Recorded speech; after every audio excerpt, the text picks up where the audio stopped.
Hello everyone, welcome to my channel. और आज का हमारा टॉपिक है corrosion prevention by electroplating. Electroplating के थ्रू कोरोजन को कैसे प्रिवेंट करेंगे, आज हम ये स्टडी करेंगे। ओके, तो स्टार्ट करने से पहले मैं विवेक गौतम आपसे कहना चाहता हूँ कि आप मेरे चैनल को सब्सक्राइब करें और इस चैप्टर को अच्छे तरीके से समझने के लिए मेरी दूसरी वीडियोज़ भी देखें। Okay, let's start. तो आज का टॉपिक है corrosion prevention by electroplating. Electroplating के थ्रू कोरोजन को हम कैसे प्रिवेंट करेंगे, आज हम ये स्टडी करते हैं। तो इलेक्ट्रोप्लेटिंग समझने से पहले हमें ये जानना ज़रूरी है कि यहाँ पर हमारे पास दो मेटल होते हैं। एक मेटल जिसे बेस मेटल बोलते हैं और दूसरा मेटल जिसे कोटिंग मेटल बोलते हैं। ये बेस मेटल, एक हमारे पास क्या होगा बेस मेटल और दूसरा कोटिंग मेटल। तो बेस मेटल क्या होता है? बेस मेटल वो होता है जिसे हमें कोरोजन से प्रिवेंट करना है या कोरोजन से प्रोटेक्ट करना है। कोटिंग मेटल वो होता है जिसका डिपोजिशन हम बेस मेटल पे करते हैं। क्लियर होता है? एक हमारे पास बेस मेटल, दूसरा कोटिंग मेटल। बेस मेटल वो जिसको कोरोजन से प्रिवेंट करना है, कोटिंग मेटल वो जिसका डिपोजिशन हमें बेस मेटल पे करना है। ठीक है, तो देखते हैं इलेक्ट्रोप्लेटिंग क्या है। Electroplating it is a process of deposition of coating metal on the base metal. ये एक ऐसी प्रोसेस है जिसके थ्रू बेस मेटल पर कोटिंग मेटल का डिपोजिशन करते हैं by passing direct current through an electrolytic solution. जो हम एक इलेक्ट्रोलाइटिक सोल्यूशन के थ्रू डायरेक्ट करंट पास करके कर पाते हैं। ओके, और ये इलेक्ट्रोलाइटिक सोल्यूशन जो होता है वो soluble salt of coating metal को कंटेन करता है। यानी इलेक्ट्रोलाइटिक सोल्यूशन में जो भी हमने कोटिंग मेटल लिया है उसका साल्ट उसमें सॉलिड फॉर्म में प्रेजेंट होता है। क्लियर होता है? ओके, अब इस इलेक्ट्रोप्लेटिंग को हम इस डायग्राम के थ्रू अच्छे तरीके से समझ पाएंगे। इस डायग्राम में देखिए, एक यहाँ पे जार है, बड़ा सा जार है जिसको इलेक्ट्रोप्लेटिंग टैंक बोलते हैं। और ये वुडन या फिर कंक्रीट का हो सकता है या फिर किसी ऐसे दूसरे मेटल का भी हो सकता है जो नॉन कोरोजिव नेचर का हो। ओके, तो ये हमारे पास इलेक्ट्रोप्लेटिंग टैंक है या जार है और इसके अंदर देखिए इलेक्ट्रोलाइटिक सोल्यूशन भरा हुआ है। और यहाँ पर दो इलेक्ट्रोड्स दिख रहे हैं, एक जो ग्रीन कलर से लाइंड है और एक जो वाइट कलर का है बट उसमें येलो कलर की पट्टी है। तो ये दो इलेक्ट्रोड हैं और ये जो पहला इलेक्ट्रोड है ग्रीन कलर का, ये कोटिंग मेटल का इलेक्ट्रोड है और ये येलो वाला, वाइट वाला जो जिसमें येलो पट्टी है, ये बेस मेटल का इलेक्ट्रोड है। ओके, अब यहाँ पे जो कोटिंग मेटल है हमारे पास, उस कोटिंग मेटल, वो coating metal as a anode work करता है। एनोड वर्क कर रहा है, इट मीन्स यहाँ पे ऑक्सीडेशन होगा। ऑक्सीडेशन होगा इट मीन्स ये क्या करेगा, इलेक्ट्रॉन को लूज़ करेगा।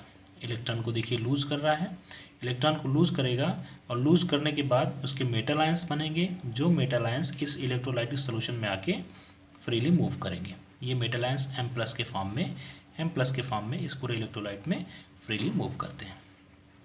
ये एनोड हो गया। अब कैथोड पर देख लें तो कैथोड पे क्या होता है, कैथोड पे इलेक्ट्रॉन्स को जो मेटल आयंस यहाँ से इलेक्ट्रोलाइट में, इलेक्ट्रिक सोल्यूशन में रिलीज़ हुए हैं उसको अट्रैक्ट करता है थ्रू इलेक्ट्रॉन्स। यानी यहाँ पे लॉस ऑफ इलेक्ट्रॉन हो रहा था, ऑक्सीडेशन, और यहाँ पे ये इलेक्ट्रॉन इस सर्किट के थ्रू मूव करके इस दूसरे इलेक्ट्रोड पे आते हैं और यहाँ पे ये रिसीव हो रहे हैं, यानी गेन ऑफ इलेक्ट्रॉन यहाँ पे हो रहा है। इसका मतलब यहाँ पे रिडक्शन हो रहा है। ओके, तो यहाँ देखिए इसको बोलते हैं, ये येलो कलर की जो पट्टी है ये डिपोजिशन ऑफ कोटिंग मेटल को बता रहा है, यानी ये जो कोटिंग मेटल है यहाँ आकर डिपॉजिट हो रहा है। और ये वाइट कलर की जो पट्टी है ये आर्टिकल टू बी इलेक्ट्रोप्लेटेड, यानी वो बेस मेटल है जिस पर इलेक्ट्रोप्लेटिंग करनी है और वो एज ए कैथोड बिहेव कर रहा है। ठीक है, और इस इलेक्ट्रोलाइटिक सोल्यूशन में देखिए salt of coating metals already present हैं। इस कोटिंग मेटल के साल्ट इस इलेक्ट्रोलाइटिक सोल्यूशन में ऑलरेडी प्रेजेंट है और यहाँ से हमने इलेक्ट्रिसिटी सप्लाई की है, सोर्स ऑफ इलेक्ट्रिसिटी यहाँ से सप्लाई की है और इस तरह का पूरा सेटअप तैयार होता है। अब इसको रिएक्शन के थ्रू हम ऐसे समझ सकते हैं, एनोड पर कौन सी रिएक्शन होती है। तो एनोड हम जानते हैं कि coating metal as a anode work कर रहा है, तो एनोड पे हम देखते हैं रिएक्शन क्या हो रही है। सपोज एनोड पे एज ए कोटिंग मेटल हमने कॉपर लिया हुआ है, तो कॉपर अगर लिया है तो कॉपर का ऑक्सीडेशन होगा, ऑक्सीडेशन का मतलब होगा लॉस ऑफ इलेक्ट्रॉन। ये 2 इलेक्ट्रॉन लूज कर रहा है और साथ ही साथ कॉपर आयन में कन्वर्ट हो रहा है, +2 आयन में कन्वर्ट हो रहा है। इफ़ अगर हमने Ag ले लिया है, सिल्वर लिया हुआ है, तो सिल्वर क्या करेगा, सिल्वर भी 1 इलेक्ट्रॉन लूज करेगा और अपने मेटल आयन फॉर्म में Ag+ में कन्वर्ट होगा। ठीक है, तो ये एनोड पे रिएक्शन हो गई। अब हम देखते हैं कैथोड पे क्या रिएक्शन होती है। तो कैथोड पे हम जानते हैं रिडक्शन होता है, reduction it means gain of electron होता है। तो यहाँ इस सर्किट के थ्रू जो इलेक्ट्रॉन मूव कर रहे हैं ये कैथोड पे आ जाते हैं। ये 2 electrons, in case of copper में 2 इलेक्ट्रॉन्स आएंगे। 2 इलेक्ट्रॉन्स जब आ जाएंगे यहाँ पे, तो ये 2 इलेक्ट्रॉन अपने अपोजिट चार्ज को अट्रैक्ट करेंगे। जो यहाँ से इलेक्ट्रॉन देने के बाद जो मेटल आयन में कन्वर्ट हुआ है M+ आयन में, ये इस इलेक्ट्रोलाइट में फ्रीली मूव कर रहे हैं। अब यहाँ पर जो इलेक्ट्रॉन है, ये इलेक्ट्रॉन इस पॉजिटिव आयन को, मेटल आयन को अपनी तरफ अट्रैक्ट करेंगे और अट्रैक्ट करने के बाद कॉपर इसके साथ आएगा, इलेक्ट्रॉन को कंज्यूम करेगा। कंज्यूम करने के बाद कॉपर न्यूट्रल में कन्वर्ट हो जाएगा। अब ये रिएक्टिव नहीं रहेगा, जब तक ये आयन के फॉर्म में तब तक ये रिएक्टिव है, बट इलेक्ट्रॉन्स मिलने के बाद ये न्यूट्रल फॉर्म में आ जाएगा, नॉन रिएक्टिव हो जाएगा और इसी इलेक्ट्रोड पर कोटेड हो जाएगा। ओके, इफ़ अगर सिल्वर हमने लिया हुआ है तो सिल्वर के आयंस यहाँ पे इलेक्ट्रोलाइटिक सोल्यूशन में मूव कर रहे हैं फ्रीली और यहाँ से जो इलेक्ट्रॉन सर्किट के थ्रू कैथोड पे जा चुके हैं, वो इलेक्ट्रॉन अब इस मेटल आयन को अट्रैक्ट करेंगे। अट्रैक्ट करने के बाद दोनों आपस में कंबाइन होकर Ag न्यूट्रल में कन्वर्ट हो जाएंगे और Ag इस तरह इस इलेक्ट्रोड पर बेस मेटल पे कोटेड हो जाएगा। क्लियर होता है? Okay. No change in concentration of electrolytic solution, इसको थोड़ा सा ऊपर कर लेते हैं।